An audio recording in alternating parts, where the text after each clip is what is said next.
오늘 하나님께서 우리에게 주시는 말씀 누가복음 4장 1절부터 13절까지의 말씀입니다. 신약성경 92면에 있는 누가복음 4장 1절부터 11절까지의 말씀입니다. 우리 본문의 말씀을 천천히 한 목소리로 함께 봉독하겠습니다. 예수께서 성령의 충만함을 입어 요단강에서 돌아오사 광야에서 40일 동안 성령에게 이끌리시며 마귀에게 시험을 받으시더라. 이 모든 날에 아무것도 잡수시지 아니하시니 날수가 다함에 줄이신지라. 마귀가 이르되 내가 만일 하나님의 아들이거든 이 돌들에게 명하여 떡이 되게 하라. 예수께서 대답하시되 기록된 바 사람이 떡으로만 살 것이 아니라 하였느니라. 마귀가 또 예수를 이끌고 올라가서 순식간에 천하 만국을 보이며 이르되 이 모든 권위와 그 영광을 내가 네게 주리라. 이것은 내가 네게 준 것이므로 내가 원하는 자에게 주노라. 그러므로 내가 만일 네게 절하면 다 내 것이 되리라. 예수께서 대답하여 이르시되 기록된 바 주 너의 하나님께 경배하고 다만 그를 섬기라 하였느니라. 또 이끌고 예루살렘으로 가서 성전 꼭대기에 세우고 이르되 내가 만일 하나님의 아들이거든 여기서 뛰어내리라. 기록되었으되 하나님이 너를 위하여 그 사자들을 명하사 너를 지키게 하시리라 하였고 또한 그들이 손으로 너를 받들어 내 발이 돌에 부딪히지 않게 하시리라 하였느니라. 예수께서 대답하여 이르시되 주 너의 하나님을 시험하지 말라 하였느니라. 마귀가 모든 시험을 다한 후에 얼마 동안 떠나니라. 아멘.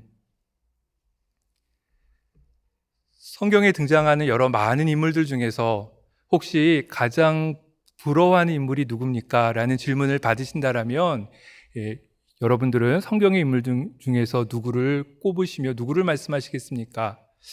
아마도 제 생각에 이스라엘 왕이었던 솔로몬, 그렇죠? 그를 되게 부러워하고 또 그와 같은 일이 나에게도 있었으면 좋겠다라는 생각을 가지시는 분들도 꽤 많지 않을까 생각해 보게 됩니다.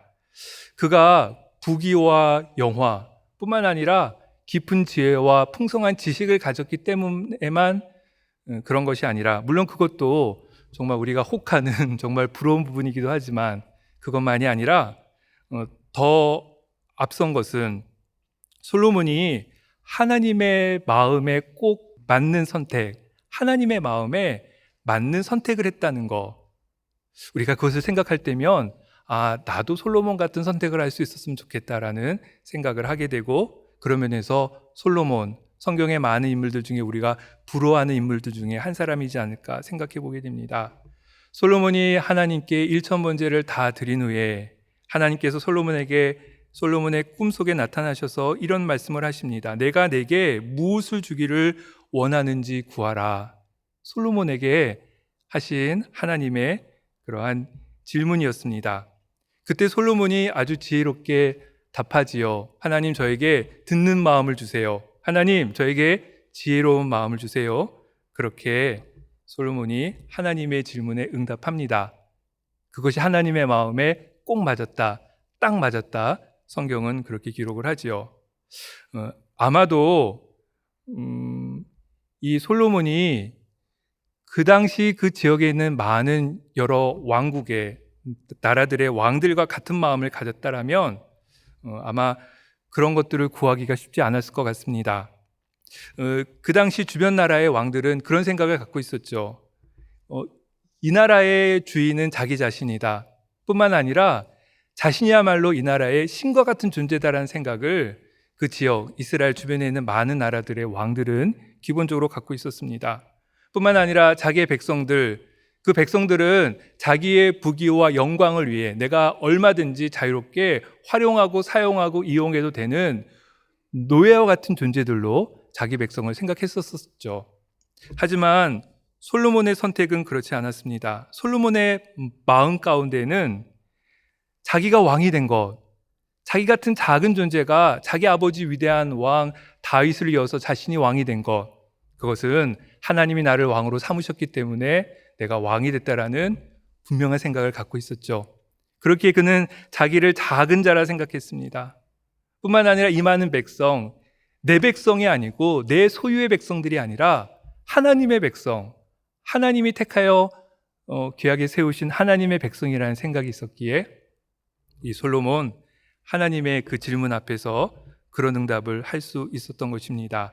솔로몬의 마음, 그의 마음이 하나님께 있었기에 자기가 작은 존재라는 것, 이 모든 것들이 하나님의 손과 하나님의 섭리 가운데 있었다는 것에 대한 분명한 믿음의 고백이 있었기에 그는 하나님 앞에서 하나님, 듣는 마음을 주세요, 지혜로운 마음을 주세요, 그렇게 하나님 앞에 응답할 수 있었던 것이죠. 성경 말씀을 보면 이렇게 그의 말을 기록을 하고 있습니다. 누가 주의 이 많은 백성을 재판할 수 있사오리이까? 듣는 마음을 종에게 주사 주의 백성을 재판하여 선악을 분별하게 하옵소서. 이 많은 하나님의 백성들, 저처럼 작은 존재가 어떻게 온전히 이끌고 갈 수 있겠습니까? 하나님 도와주세요. 듣는 마음을 주세요. 지혜의 마음을 주세요. 하나님의 말씀을 듣고 백성들의 음성을 들을 수 있는 그러한 마음을 저에게 주세요.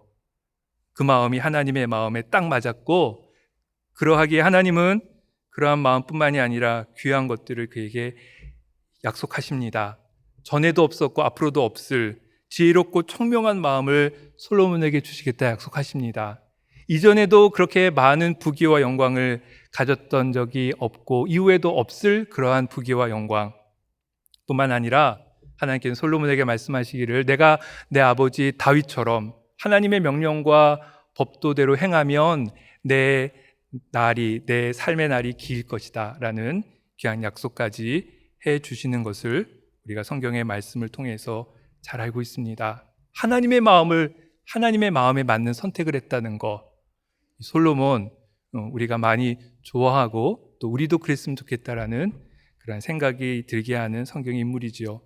예, 저도 그랬으면 좋겠습니다. 저에게 하나님께서 이런 질문을 하신다면 저는 확신 있게 이미 성경에서 보았기에 네, 이렇게 하나님 앞에 응답할 수 있을 것 같아요. 하나님, 저에게 듣는 마음을 주세요. 지혜로운 마음을 주세요.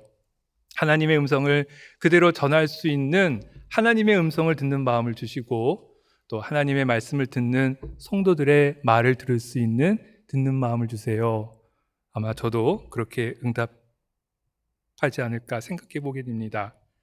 중국의 대표적인 고전인 장자를 보면 장자 가운데 사람의 마음이 무엇에 의해 움직이는지에 대한 아주 간략하고 또 분명한 이야기를 해주는 구절이 있습니다.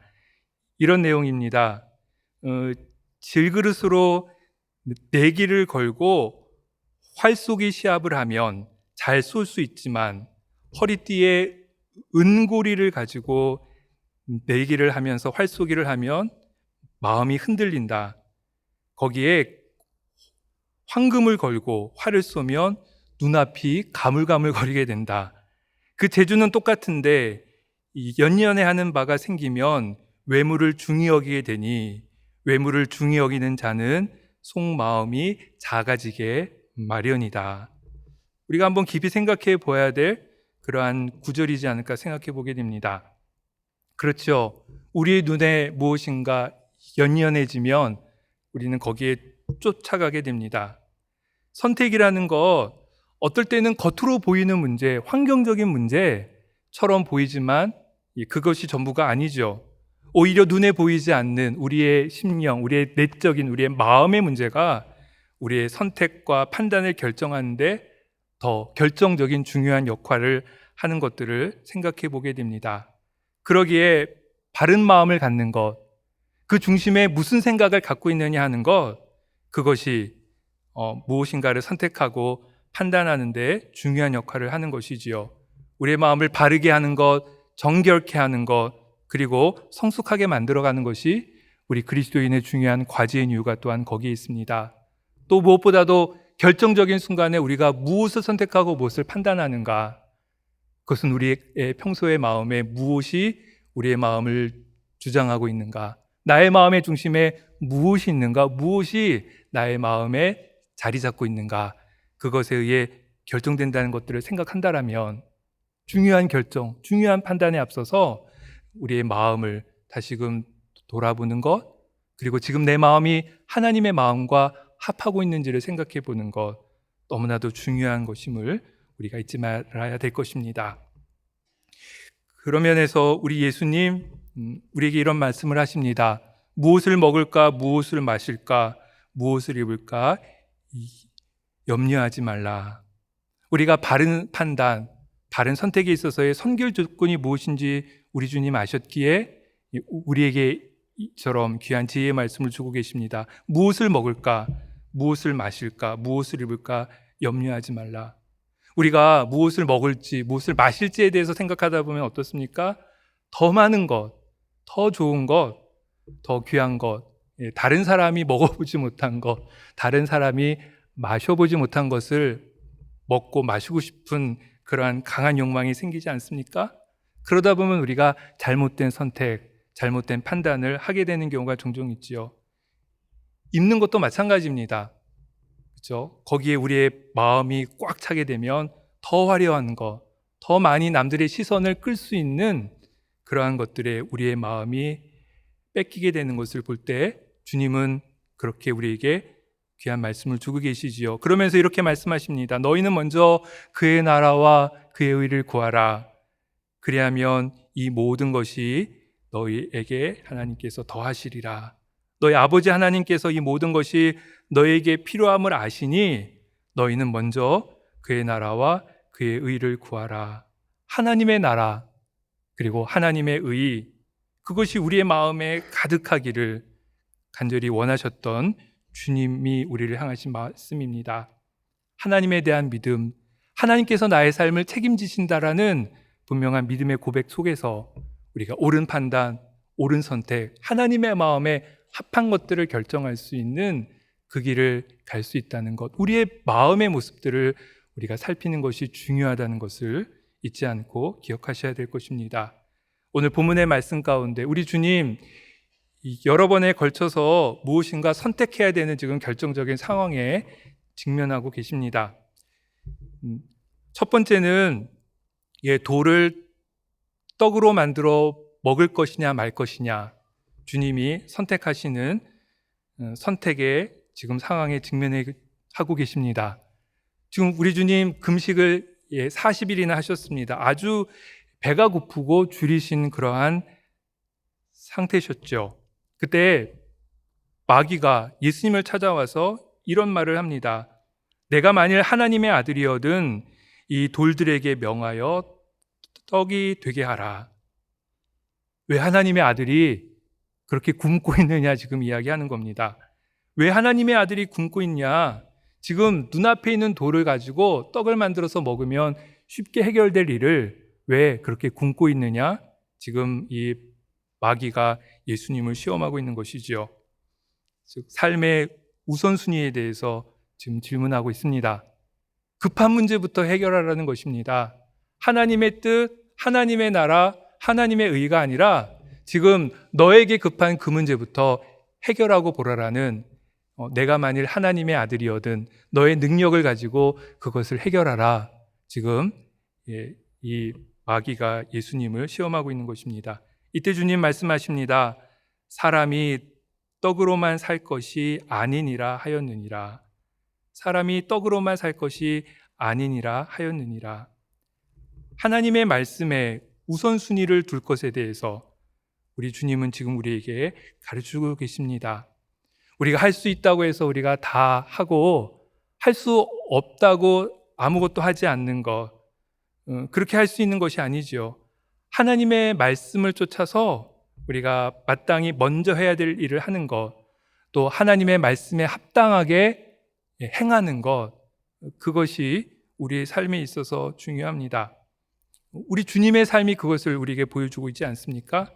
만일 주님이 먹고 사는 문제가 정말 중요하고 정말 하나님의 뜻이었다라면 우리 주님 오병이어의 기적을 행하시고 많은 사람들이 예수님을 왕으로, 임금으로 그렇게 삼으려고 요청하며 예수님 주변에 모였을 때 우리 예수님 그곳을 피하려 하지 않으셨겠지요. 그들을 통해서 그러한 일들을 이루셨을 것입니다.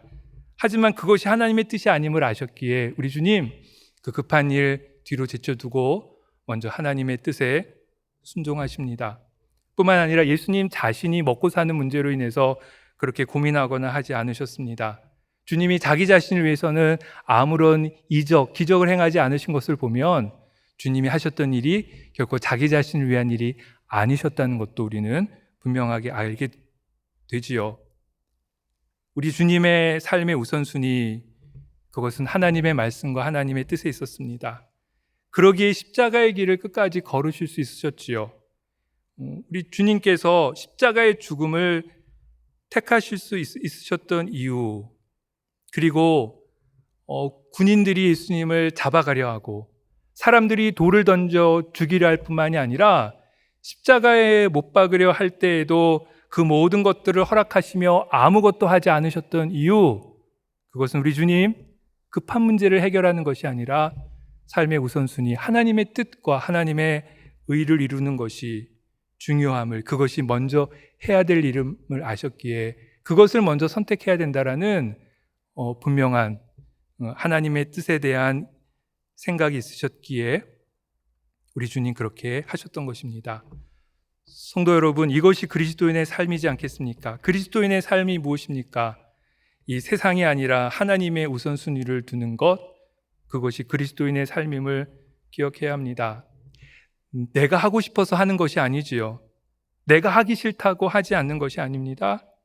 하나님의 말씀에 합당하다라면 그것을 하기 싫어도 하고 또 하고 싶어도 하지 않는 것, 하나님의 말씀에 우선순위를 두고 거기에 쫓아 선택하는 것, 나의 급한 문제가 아니라, 내가 생각하기에 나에게 중요한 문제가 아니라 하나님의 말씀 안에서 소중한 일에 우선순위를 두고 살아가는 것, 그것이 그리스도인들이 옳은 선택, 신앙인의 바른 선택의 중요한 기준임을 오늘 본문 우리 주님이 경험하셨던 첫 번째 시험을 통해서 우리가 생각해 보아야 할 중요한 부분입니다. 우리 주님의 시험은 그 하나로 끝나지 않았습니다. 계속해서 시험이 이어지지요.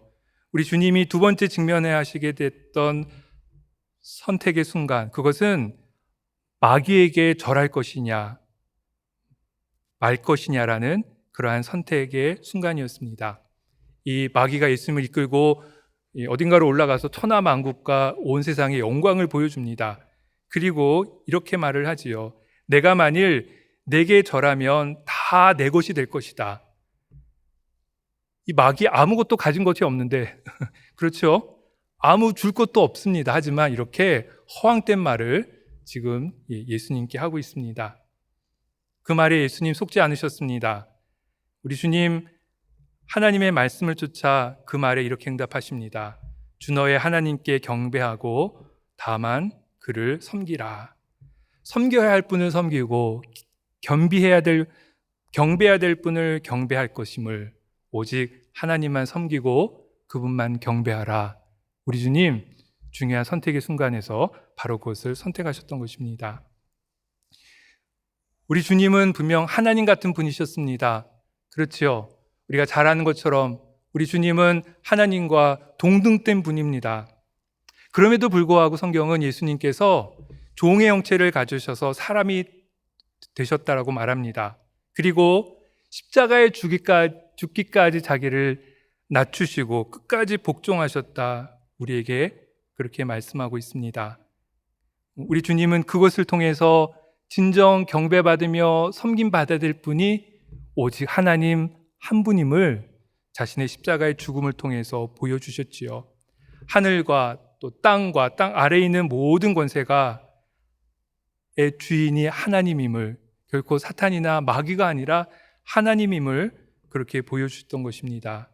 오직 영광 받을 분, 그분은 하나님 한 분이다.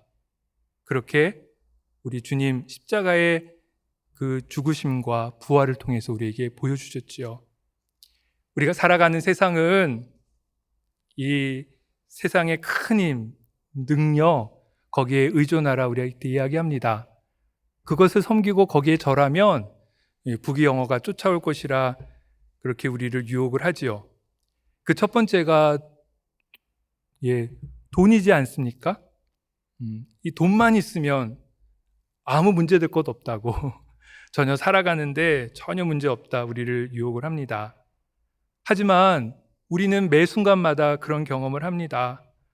더 가지면 가질수록 우리가 더 빈곤하다는 것을 느낀다라는 것, 더 많은 것들을 얻으면 얻을수록 나의 욕심과 나의 욕구는 점점점 더 커져간다는 것, 모든 것이 꽉 채워져서 충만함이 있는 것이 아니라 거기에 오히려 더 깊은 허전함을 경험하는 것, 그리고 그것을 얻기 위해 불의도 서슴지 않는 모습, 헛된 방식으로 자기 만족을 추구하며 돈을 섬겨가는 우리 인간, 이 세상의 모습을 우리가 보지 않습니까?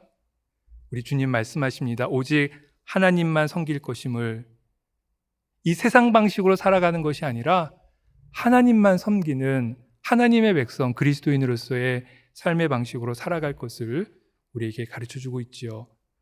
로마서 12장 2절은 이렇게 말씀합니다. 너희는 이 세대를 본받지 말고 오직 마음을 새롭게 함으로 변화를 받아 하나님의 선하시고 기뻐하시고 온전하신 뜻이 무엇인지 분별하도록 하라. 이 세대를 본받지 말라. 너희 마음을 새롭게 하라. 너희 마음에 하나님으로 충만해라. 그래서 하나님이 원하시고 하나님의 마음에 맞는, 딱 맞는 그것을 선택하라. 지금 바울 사도는 우리에게 권면하고 있는 것입니다. 그리고 마지막으로 마귀가 또 예수님을 유혹합니다. 시험합니다. 이번에는 성전 꼭대기에 올라가서 뛰어내릴 것이냐 말 것이냐, 우리 주님 그 선택에 지금 직면하고 계십니다. 이 마귀는 그렇게 말하지요. 하나님의 아들이여든 뛰어내리라 하면서 성경 말씀을 인용하며 이런 이야기를 합니다. 함께 읽었던 10절과 11절 말씀에 이 마귀가 인용한 구약의 성경 구절이 기록됩니다. 하나님이 너를 위하여 그 사자들을 명하사 너를 지키게 하시리라. 그들이 손으로 너를 받들어 내 발이 돌에 부딪히지 않게 하시리라. 이에 대해서 예수님은 오늘 함께 읽은 12절에서 이렇게 분명하게 말씀하십니다. 주 너의 하나님을 시험하지 말라 하였느니라. 주 하나님을 시험하지 말라 하였느니라. 지금 이 마귀는 예수님으로 하여금 하나님을 시험하게 합니다. 하나님께 정말 구원하신 능력이 있는지, 하나님께 정말 예수님을 십자가에서 새롭게 하시며 부활케 하시는 그 능력이 있는지 지금 시험하게 하는 것이지요. 하지만 우리 모두가 고백하듯이 하나님은 결코 시험의 대상이 아닙니다. 하신 말씀을 그대로 이루시는 하나님, 그리고 결코 바꾸지 않으신 하나님, 그리고 전능하신 창조주 하나님, 우리가 결코 시험할 그런 분이 아니죠. 우리 피조물 된 인간이 하나님을 시험한다는 것, 우리가 상상조차도 할 수 없는 일입니다. 우리 주님 십자가에서 하나님을 시험치 않으셨습니다. 그러셨기에 끝까지 십자가에 계실 수 있으셨지요. 군중들이 십자가에서 내려오라 소리치며 희롱했지만, 그리고 십자가의 그 고통이 우리 주님으로 하여금 힘들게 했지만, 그러나 십자가에 계속 계시며 끝까지 하나님의 일을 이루실 수 있었던 것, 그것은 우리 주님 하나님에 대한 분명한 믿음이 있었기 때문이었습니다. 십자가에 죽지만 다시 살리실 것이라는 분명한 믿음이 있었기에 우리 주님 하나님을 시험하며 십자가에 내려오지 않으시고 끝까지 십자가에서 하나님의 뜻을 이루실 수 있으셨던 것이지요. 많은 사람들이 하나님을 시험하려 합니다. 하나님께 능력이 있는지, 정말 하나님께 구원이 있는지, 그리고 하나님의 능력이 어느 정도인지 많은 사람들이 시험하려 하지요. 하지만 하나님은 이미 우리에게 우리를 얼마나 사랑하시는지 그 사랑의 능력을 보여주셨습니다. 우리가 하나님을 시험하고 하나님을 믿지 못하는 것이 문제이지, 하나님은 우리들을, 하나님의 백성, 당신의 자녀들을 끝까지 믿고 신뢰한다. 우리에게 이미 말씀하셨죠. 우리가 하나님을 시험하려 하고 우리가 하나님을 믿지 못하는 것이 문제이지, 그러기에 우리는 결코 하나님을 시험할 수 없음을 분명히 생각해 보게 됩니다. 지금까지 살펴봤던 것처럼 우리 주님 정말 선택해야 되는 그 순간, 중요한 결정의 순간 하나님의 마음에 맞는 귀한 선택들을 하십니다. 옳은 판단을 하고 계시지요. 그것은 우리 주님의 마음속에 하나님의 말씀이 충만했기 때문이었습니다. 그러기에 배고픔의 문제에 급급해하지 않으실 수 있으셨지요. 그리고 우리 주님의 마음에 하나님을 믿는 믿음이 충만하셨기에 이 세상을 섬김으로 그 권세에 의지하지 않도록 그렇게 선택하실 수 있으셨습니다. 우리 주님의 그 마음에 하나님이 충만했기에 정말 이 세상 사람들의 주목을 끄는 것으로 하나님의 뜻을 이루는 것이 아니라 하나님의 뜻에 끝까지 묵묵히 순종하는 그 일을 선택함으로 온전히 이 중요한 선택의 순간들에 가장 좋은 것들을 선택할 수 있으셨던 것이지요. 성도 여러분, 하나님과 우리의 관계가 너무나도 중요합니다. 하나님에게 있어서 내가 누구인지, 하나님이 나를 얼마나 사랑하시는지, 또 내가 믿는 하나님이 어떤 분인지 하나님에 대해 알아가면 알아갈수록 우리는 점점 작아질 것이고 우리의 마음에는 주님으로 더 크게 될 것이며, 그것이 우리가 옳은 선택, 바른 선택을 하게 되는 가장 중요한 길이고 순간임을 우리가 잊지 말아야 될 것입니다. 사단은 계속해서 그것을 흔들려고 했지요. 그래서 우리가 보았던 말씀에서처럼 우리 주님을 첫 번째 시험하며 그렇게 말합니다. 내가 만일 하나님의 아들이거든 이 돌들에게 명하여 떡이 되게 하라. 그리고 세 번째 시험에서도 그렇게 말합니다. 내가 하나님의 아들이거든 여기서 뛰어내리라. 그리고 두 번째 시험에서는 그런 말을 합니다. 내가 만일 내게 절하면 다 내 것이 될 것이다. 하나님과의 관계를 깨트리는 그것이 이 사단의 결정적인 시험이고, 또 우리를 흔들려는, 하나님과의 관계를 흔들려는 사단의 교묘한 계략임을 우리가 잊지 말고 기억해야 됩니다. 잘 알듯이 이 사단 마귀는 결코 괴물 같은 존재로 우리를 찾아오지 않습니다. 힘이나 억지로 우리를 끌고 가지 않지요. 가장 교묘한 방법으로, 어떻게 보면 가장 슬기로운 방법으로 우리를 유혹하려 합니다. 그것이 사단, 이 마귀의 전략임을 오늘 본문에서뿐만이 아니라 성경 첫 번째 책 창세기에서 우리가 이미 잘 알고 또 보고 있지 않습니까? 이 사단이 여자를 유혹할 때 아주 교묘한 방법으로 여자를 유혹하지 않습니까? 처음부터 하나님을 거부하게 하는 것이 아닙니다. 하나님을 부정하게 하는 것이 아니죠. 이 사단이 여자를 이렇게 유혹합니다. 하나님이 참으로 너희에게 동산 모든 나무의 열매를 먹지 말라 하시더냐. 모든 나무의 열매를 먹지 말라 하시더냐. 그렇지 않죠? 오직 선악을 알게 하는 나무 그 하나이지 않았습니까? 하지만 모든 나무의 열매를 먹지 말라 하시더냐. 이 사단의 유혹에 이 여자는 흔들렸습니다. 부족함이 없이 다 가졌지만 그것 없는 것에, 또 모든 것들을 다 가졌지만 가지지 않는 그 단 하나에 초점이 맞춰진 것이지요. 그때부터 옳은 선택은 거리가 멀어지게 됩니다. 그것을 통해서 바른 선택, 그 마음에 이미 인간의 욕심과 욕망으로 가득 찼기에 가장 좋은 선택, 하나님이 원하신 하나님의 마음을 맞는 선택을 하는 것과는 거리가 멀어지게 되는 것이지요. 처음에 마귀는 그렇게 여자를 유혹하더니 결정적인 순간 그는 이렇게 그에게 말합니다. 뱀이 여자에게 이르되 너희가 결코 죽지 아니하리라. 너희가 결코 죽지 아니하리라. 하나님께서 죽으리라 말씀하셨는데, 그것이 이 마귀의 전략이지요. 처음부터 그렇게 말했다라면 아마 이 여자 무엇인가 생각했겠죠?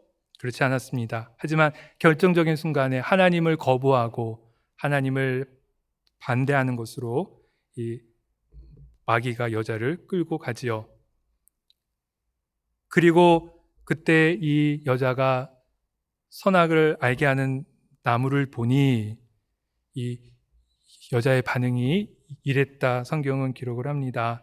여자가 그 나무를 본즉 먹음직도 하고 보암직도 하고 지혜롭게 할 만큼 탐스럽기도 한 나무인지라.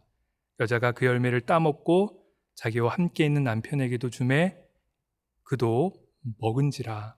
보암직도 하고 먹음직도 하고 지혜롭게 할 만큼 탐스러웠다.